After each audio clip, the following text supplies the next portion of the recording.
और नए साल पर वैक्सीन को लेकर बहुत अच्छी खबर आई है। देश को पहली कोरोना वैक्सीन मिल गई है। CDSCO की एक्सपर्ट कमेटी ने कोविशील्ड के आपातकाल इस्तेमाल को मंजूरी दे दी है। अब इसे ड्रग कंट्रोलर ऑफ इंडिया से आखिरी अप्रूवल मिलना बाकी है। कोविशील्ड को सीरम इंस्टीट्यूट में तैयार किया गया है। कोविशील्ड को मंजूरी के बीच कल देश भर में वैक्सीनेशन का ड्राई रन होगा। हम आपको बताते हैं कि कैसे आप तक ये वैक्सीन पहुंचेगी। साल ने दिखाया है कि स्वास्थ्य ही संपदा है। ये 2020 ने हमें भली भांति सिखा दिया। उम्मीदों को हकीकत में तब्दील करने के लिए तैयार है कोरोना कवच। वुहान वायरस के विरुद्ध महायुद्ध में अंतिम प्रहार की तैयारी पूरी हो चुकी है। कातिल कोरोना को समूल नाश करने के लिए संजीवनी तैयार है। 28-29 दिसंबर को जिस तरह 4 राज्यों को तैयारी की कसौटी पर कसा गया था, उसी तरह बाकी राज्यों में भी संपूर्णता को परखा जाएगा।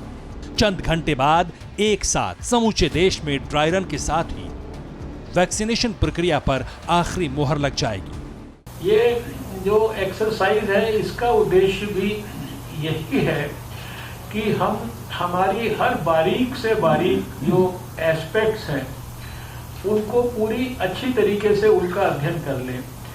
आप जानते हैं कि अभी वैक्सीन के बारे में देश में बहुत तेजी से गंभीरता से प्रयास हो रहा है और 2 वैक्सीन तो कम से कम ऐसी हैं जिन्होंने हमारे जो ड्रग कंट्रोलर के पास, एक्सपर्ट्स के पास अप्रूवल के लिए अपनी जो एप्लीकेशन है लगाई भी है। अब जरा समझिए कि ड्राई रन होता क्या है, जिसमें वैक्सीनेशन पर अंतिम मुहर लगाई जाएगी। ये एक मॉक ड्रिल होती है जिसमें टीके को छोड़कर सभी चीजों का परीक्षण किया जाता है। डेटा को कोविन ऐप में फीड किया जाता है। कोल्ड स्टोरेज का परीक्षण किया जाता है। कोल्ड स्टोरेज से साइटों तक टीकों के परिवहन, साइटों पर ट्रैफिक प्रबंधन की जांच की जाती है। अभ्यास का मकसद चुनौतियों की पहचान करना और जरूरत पड़ने पर परिवर्तन किया जाएगा ताकि अंतिम प्रक्रिया में कोई भी गलती ना हो जाए।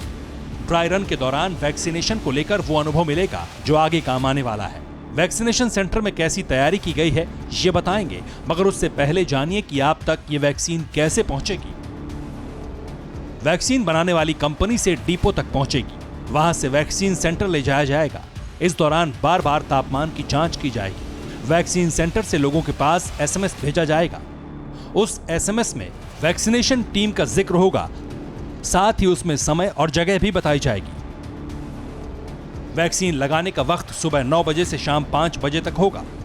अब जरा समझिए कि वैक्सीनेशन सेंटर पर कैसी व्यवस्था होगी। वैक्सीनेशन साइट में 3 मुख्य एरिया होंगे, मसलन वेटिंग एरिया, दूसरा वैक्सीनेशन रूम और तीसरा ऑब्जर्वेशन रूम। वेटिंग एरिया में प्री रजिस्ट्रेशन होगा।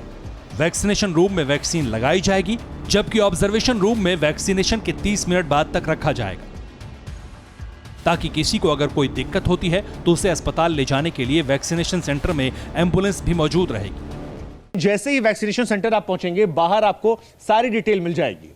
9 से 5 आपकी एंट्री है। आपको आईडी लेकर आनी होगी वेरिफिकेशन के लिए। रजिस्ट्रेशन के बाद मास्क पहनना अनिवार्य है, सैनिटाइज करना जरूरी है और 2 गज दूरी जो है वो भी जरूरी है। अब अगर बात की जाए कोविड-19 वैक्सीनेशन सेंटर की, तो 3 टुकड़ों में बांटा गया है। पहला वेटिंग रूम जिसे आप कह सकते हैं, दूसरा वैक्सीनेशन के लिए और तीसरा ऑब्जर्वेशन रूम। जहां पर हम खड़े हैं ये पहला वेटिंग रूम आप कह सकते हैं, जहां पर आपका रजिस्ट्रेशन चेक किया जाएगा। ये वेटिंग एरिया 2 है।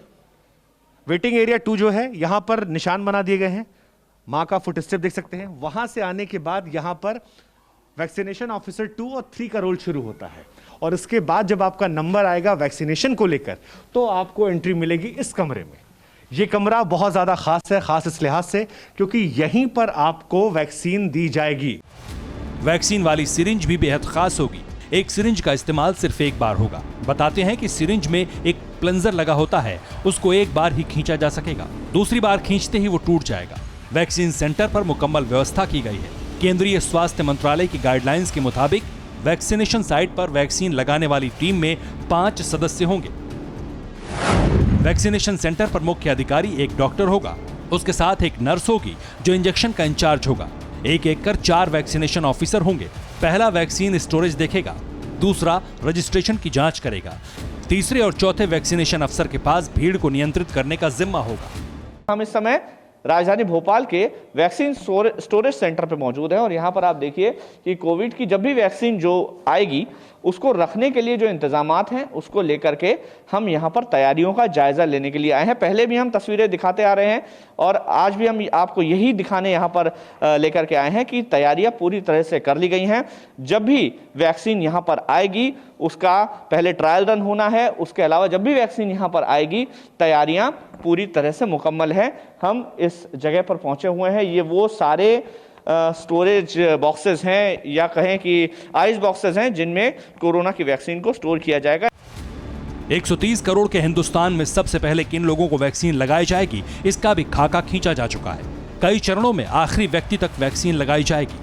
पहले चरण में वैक्सीनेशन साइट पर केवल उन्हीं लोगों को वैक्सीन दी जाएगी जो प्राथमिकता के आधार पर रजिस्टर्ड हो चुके हैं। फर्स्ट फेज में 30 करोड़ लोगों को वैक्सीन लगाई जाएगी। सबसे पहले 1 करोड़ हेल्थ वर्कर को टीका लगाया जाएगा। उसके बाद 2 करोड़ फ्रंटलाइन वर्कर्स को वैक्सीन दी जाएगी, जिनमें पुलिस वाले, एम्बुलेंस ड्राइवर आदि शामिल हैं। उसके बाद 50 वर्ष की आयु से अधिक लोगों का टीकाकरण किया जाएगा।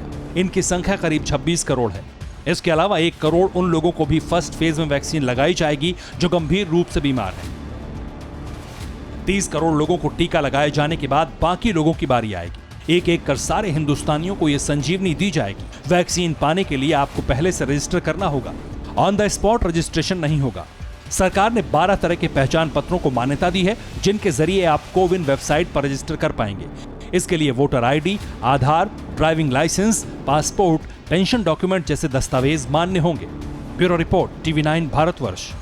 फिक्र आपकी, सोमवार से शुक्रवार रात 9 बजे सिर्फ TV9 भारतवर्ष पर।